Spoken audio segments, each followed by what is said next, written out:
Well, hello there, everybody. Welcome to my second Facebook Live. This is Cheryl Richardson, for those of you who are unfamiliar with me.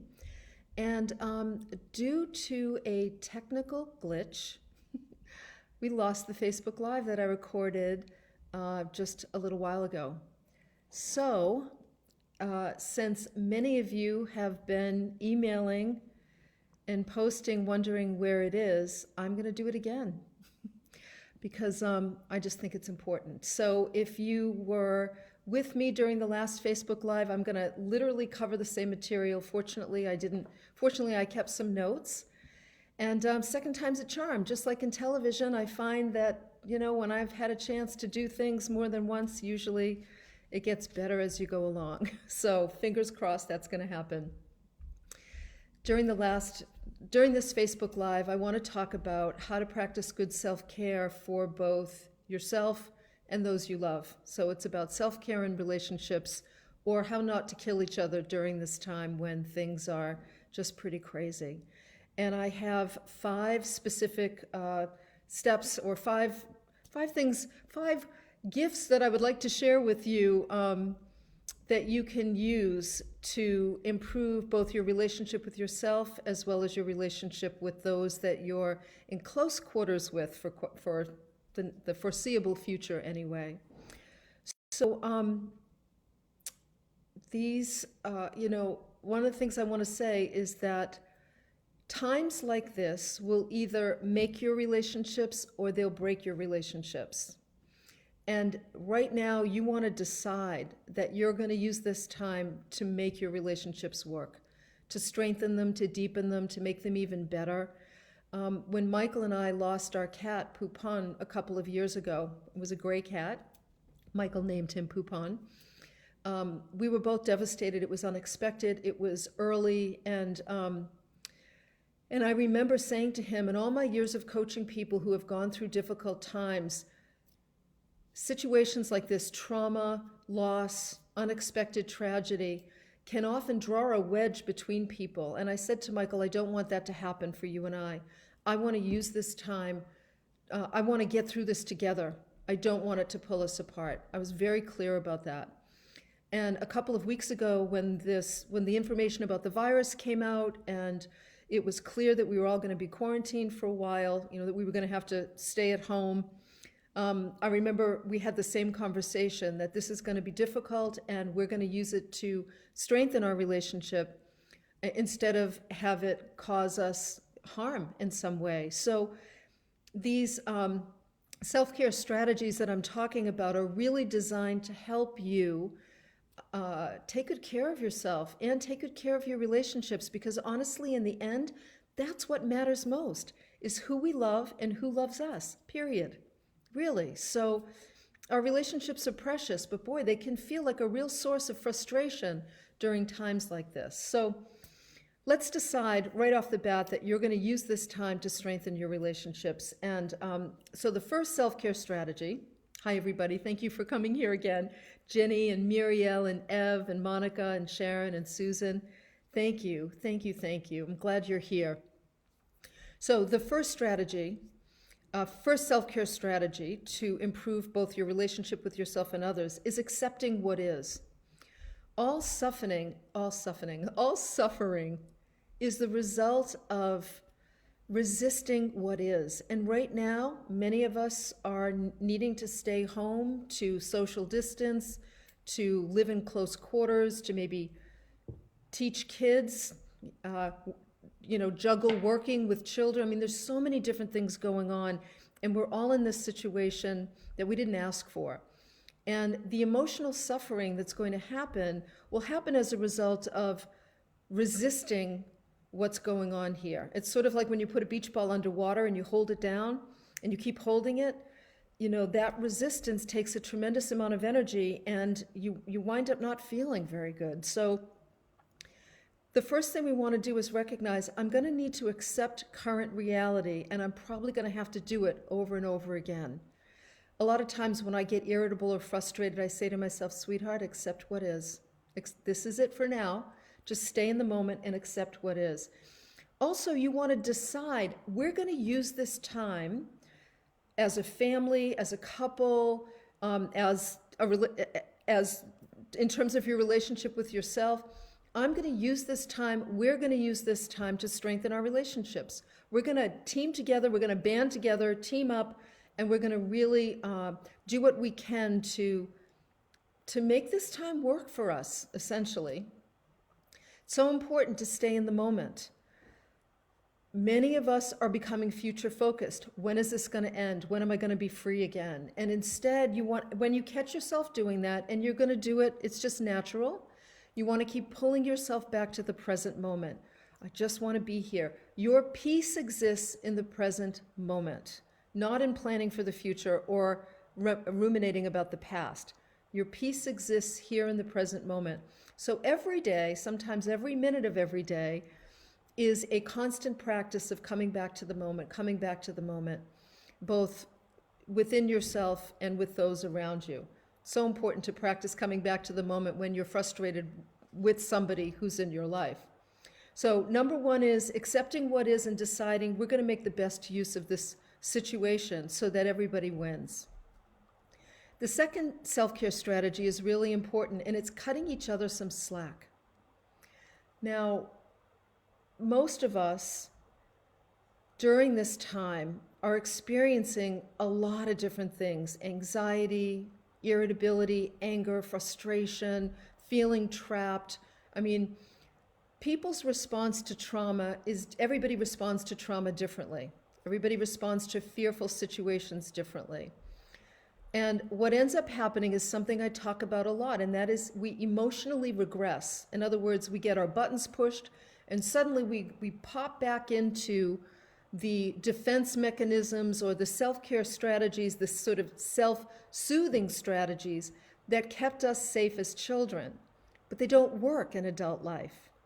So for example, have you ever found yourself arguing with your partner or your kids, and you start battling with each other, and some voice in your head goes, okay, this isn't going to go anywhere, or you're being mean, or we're sort of like spinning around the same old conversation here, and you keep doing it anyways, and things just escalate and it gets worse and worse. That's called emotionally regressing.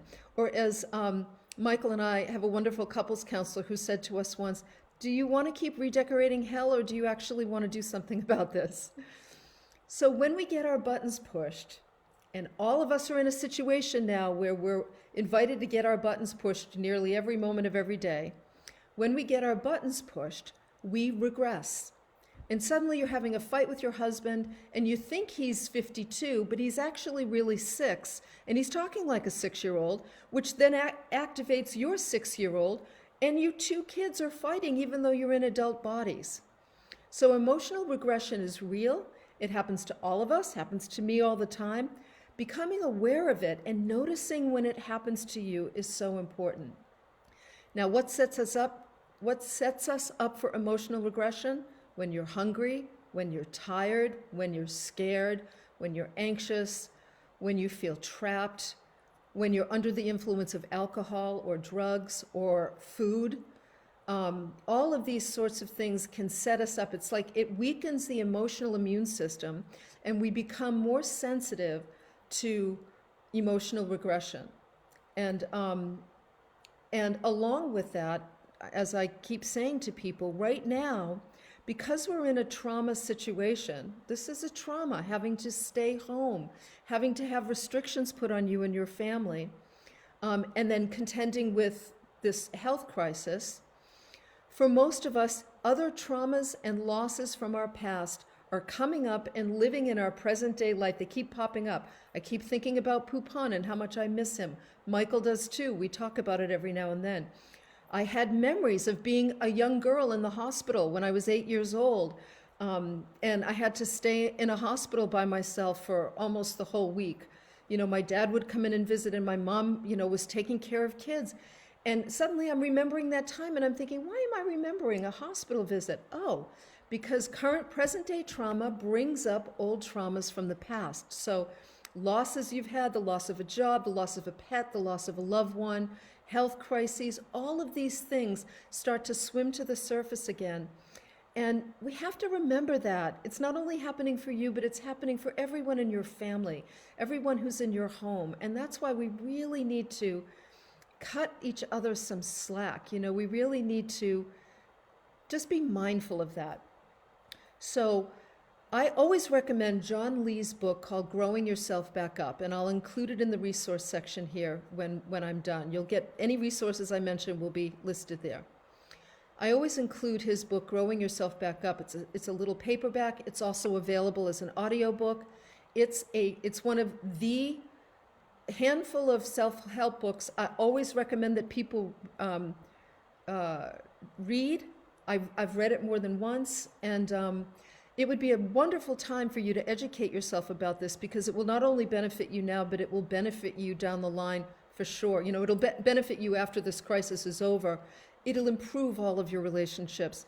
It will show you why emotional regression happens, what it looks like when it happens, and how to step away from it and grow yourself back up. One simple thing to remember is, if you've got a child in front of you who's having a temper tantrum, are you going to try and reason with them? No, of course not. Best to just take a breath, step back, give them time to sort of spin out, to lose steam, and then you can come back and revisit the situation afterwards. It's the same thing with adults. Just taking a step back. There's been a few times where Michael and I, you know, we're both familiar with emotional regression. And I said something to Michael. I made a criticism about something he was working on, and he flew off the handle. And he said to me, "You're so stupid." And I said, "I'm stupid? Yeah, you're really stupid. Michael's never said that to me before." And in that moment, I thought, okay, he's not a grown man right now. I just pushed his buttons, and he's young, and I'm just going to keep my mouth shut, and then I'm going to walk away, and I'm going to let him have his reaction for as long as it takes. And then sure enough, he came back to me several hours later and said, "Listen, don't overreact to my overreactions, okay?" And it was a great piece of advice. So cutting each other some slack right now is important. Now, it also means cutting yourself some slack, because many of us find that when we're in a confined space with ourselves, or when we're spending time alone, you may not be living with anybody. You may be by yourself. I'm by myself a lot during the day. Our inner critic gets really loud. "Oh, I can't believe you're eating that. I can't believe you didn't exercise today. Oh, you're really putting on weight." Or, "Imagine the weight you're going to put on after this." Or, you're not getting to work on time. You're not being productive. You shouldn't have spent all that money. We wouldn't have the financial, whatever it is, the inner critic seems to find a way to start beating us up when we're the most vulnerable. And so we have to cut ourselves slack. Talk to yourself in a loving way. I'm always saying, "Sweetheart, okay, so you didn't exercise today. You can exercise tomorrow. There's a lot going on." Or, "Okay, so you ate like chocolate when you said you weren't going to eat sugar. All right, just try to get back on the plan, or, just cut yourself some slack."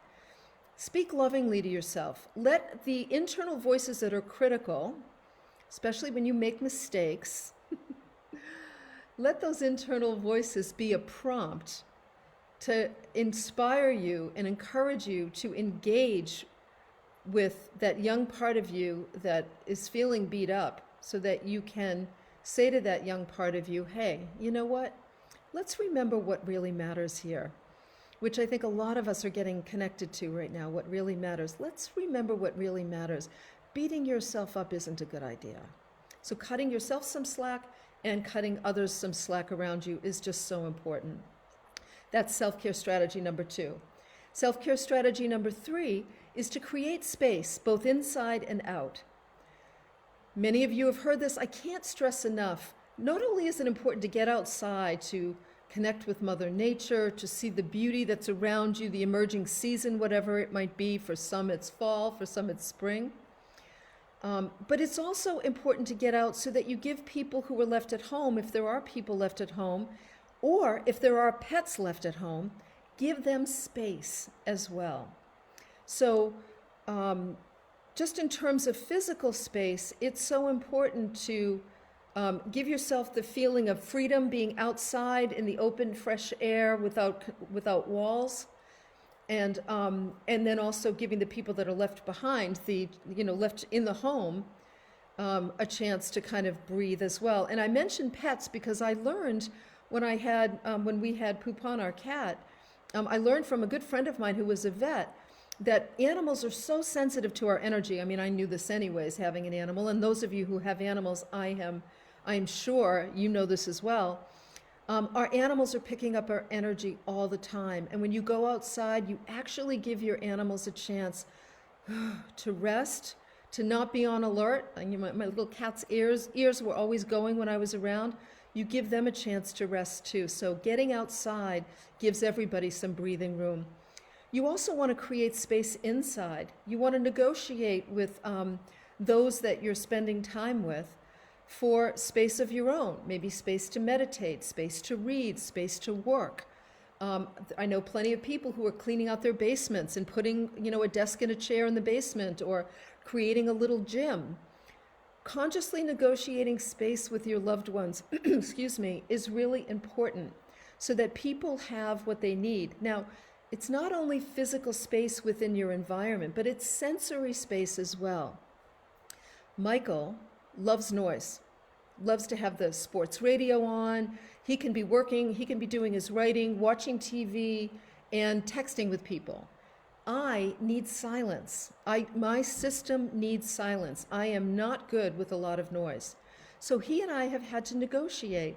And I notice sometimes, I'll say to him, hey, honey, could you turn the radio down a little bit? And sometimes he'll shut it off, and I know he's doing it because he's just giving me some space, and I feel so loved and appreciated. I feel like he appreciates what I need. So sometimes just because you like noise doesn't mean that somebody doesn't like silence equally as much. So if you're somebody who needs a television on all the time, and you're living with somebody who asks you for silence, it's important that you respect that need as equally as you would your own and give them that.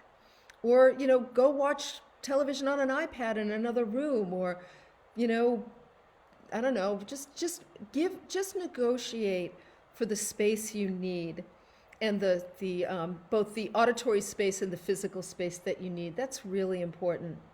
Self-care strategy number 4. Let me take a sip of tea from my I Love Us mug. That's for all of us. I love us. I love it. This is one of those little treats. I'm going to talk about treats. I was in Marshall's shopping a few weeks ago, and I saw the mug. It looks like it's a broken heart, but it's not. I saw this mug, and I thought, oh, I got that because I thought, I don't know, I just thought, oh, I love us, like Michael and I. And then in the last couple of weeks, every time I drink out of it, I think, I love us all. Makes me so happy. Okay, so self-care strategy number 4 is making a decision to learn and laugh. This is a wonderful time to be expanding your mind, expanding your knowledge, expanding your intellect. I for years have wanted to read Carl Jung's Autobiography, Memories, Dreams, Reflections. And in the past, when I tried to read that book, I just could not get through it. There were parts, it wasn't an easy read. But I decided to listen to the audiobook a few weeks ago. And 17 hours later, I just finished it yesterday, and I loved it in that format. And I was so inspired and intellectually stimulated and spiritually stimulated. And I'm not the same person today that I was 17 hours ago after listening to that book. And so this is a great time to do that. As a matter of fact, it just reminds me, let me make a note of this so I don't forget. The Autobiography of a Yogi is another wonderful book to listen to. Ben Kingsley reads it, and he's amazing. It's a great book to consider reading or listening to at this time. I'm going to try and remember. I lost my pen. But I'm going to try and remember to include that in the resource section. But this is a great time to watch documentaries, read books, listen to audiobooks, watch TV series. I recently watched the documentary on HBO about Theranos. I think I'm saying that right. About the woman who lied to the public about blood testing. It was a documentary, I think it was called The Inventor.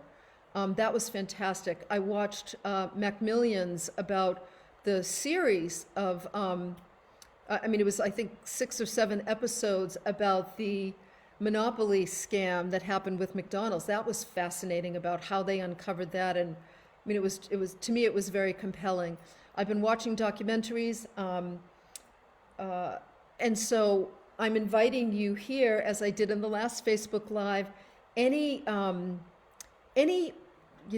documentaries that you've seen or books that you've read or books that you've listened to, all of those resources would be wonderful for other people. So if you have something that you love, if you could put it here in the comments section, something that you've read recently that you really loved, or a documentary that you watched, something you learned, maybe it was a class you took online or a video that you watched on YouTube. I've been learning how to cook in different ways. My friend Melissa's an amazing cook. One of these people who can open the fridge and just make something fantastic from what's there, and I've gotten tips from her. So this is a great time for you to decide that you're going to be learning and growing. Also, puzzles. My assistant Lisa is an amazing puzzle person, and she turned me on to puzzles, and I started working on one which is a really hard puzzle. I would like to say, start easy, people. But I'm amazed at how time flies as I work on puzzles, and I can tell, because I'm a student of the brain and neuroscience, how helpful and powerful it is to learn how to put puzzles together. So that might be something you do, and you can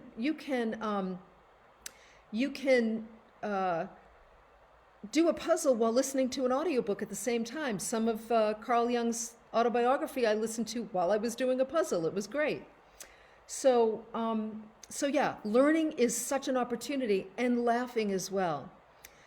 In my marriage, I tend to be the one that's more serious and intense, and Michael tends to be the one who's more playful and silly, and I'm so grateful for that. He makes me laugh all the time. He sends me funny memes and funny videos and graphics, and I share some of those on Instagram. So if you don't follow me on Instagram, Coach on Call is my name there, and I've been trying to share inspiration and humor. Humor is so important. I have friends that are naturally very funny. I have a family that's hysterical. I have a big Irish family who are masters at slagging. Those of you from Ireland know what I'm talking about. And some of our text chains are like laugh out loud funny. We've done a FaceTime family group FaceTime together that was hysterical. I'm thinking about some of the things that happened. So, hanging out via Zoom or walking with friends who are funny, I've been consciously trying to work my funny bones, like get better at being playful and silly. It's not something that comes naturally to me like it does to Michael, who makes me crazy all the time. He's always joking around with me, and he's always making me laugh. And boy, we need that, right? We need more people around us who make us laugh. Funny videos, watching comedians, shows of comedians on Netflix. Michael and I have been doing that. Resurrecting comedians from our past, like George Carlin, and people that we loved from years ago, and downloading some of their audio recordings and listening to them, or going on YouTube. Funny movies, Jim Carrey's Liar, Liar. I don't know how many times I've seen it, and I just laugh hysterically every time. So, I'd love to hear your recommendations for funny movies here. Movies that make you laugh out loud. Please, yes, mention them here, and we'll start to get a nice little database of them. That would be awesome. Let's see. So, and then also I wanted to mention another great suggestion from my assistant Lisa was explore.org, which is it has a series of live webcams of animals all over the world. And so that's a great way to both laugh, be entertained, and also learn. It's quite fascinating to be able to watch elephants in Africa or wildcats somewhere else. So just be focused, just put some focused attention behind learning and laughing. Remember, what you put your attention on grows. So the more you focus on learning and the more you focus on laughing, the greater the chances are that that's going to happen for you. And we're going to come out of the other side of this very different people, more evolved, more conscious, more intellectually stimulated, smarter. A lot of these things, by the way, are great ideas that you can share with children, especially those who are trying to, who are forced to be teaching their kids at home. God bless you. I'm praying for you all every night. The fifth self-care strategy, the final one, is giving yourself and others small treats. I love taking baths, for example, and sometimes I'll draw a bath and I'll put baking soda and salts, Epsom salts, and then essential oils. Like, I imagine I'm making a bath soup, and I love it. I have a good friend of mine who hates baths. She said to me, ugh, I don't know how you can do that. I can't stand taking baths. And 3 days ago, while I was on the phone with her, she said to me, oh, I have to go in a minute. I'm just drawing a bath. And I said, what? She said, oh, yeah, I just decided to take a bath. I wanted to get into water. And I said, listen to you. Look at this. Like, this is, now I know things have really changed. Here you are, like, going to enjoy a bath. Maybe, what are some of the little treats that you can give yourself? Flowers, these, where is it? These tulips right here. I picked up at Whole Foods yesterday for like $12. Such a treat, such a joy. Makes me so happy just to look at them. Really does. Like, flowers for me have been a lifeline. What are some of the little things you can do for yourself? Bring home a plant, nurture a plant, or, have movie night with the family and make popcorn, or, just ways to give yourself little treats. Like, what are the little lifelines that you need to, what are the little things that you can do for yourself? Maybe it's not a bath with essential oils, but you're diffusing essential oils, or you're buying yourself a wonderful piece of chocolate that you love and you're going to give yourself that treat. Like, we need to be giving ourselves gifts, and we also want to do that for others. When I go out walking now, I make a point of saying hi and waving to anybody I see. Smiles and conversation with strangers can be such a gift right now, right? There's a friend of mine was telling me that in her community, there's a woman who had a balloon business who created balloon arches in different places in their small community because she had extra balloons. She wasn't selling them, and she just wanted to create like a destination of beauty and joy and playfulness for people. Somebody else who had extra flowers was, stringing them around the lampposts in town. So not only do we want to give ourselves gifts, but look for how you might be able to use your gifts in service of others right now. It feels good. I know I'm doing a lot of coaching, supporting people through Zoom or Facebook Live or on the phone who are scared, anxious, a lot of business coaching with people whose lives are going to be changed forever because of this. And we're not only looking at mitigating the disaster part of losing business, but keeping an eye open for opportunities, how they'll be able to move forward in some new and exciting way as a result of this. These are, this is some of what I'm focused on right now as a way to give gifts to other people as well. We also have a gratitude gift giveaway. I've had this for years. I'm going to post the link to it. I send out books and DVDs and card decks to people every week with little notes from me, a personalized note. We've been doing that.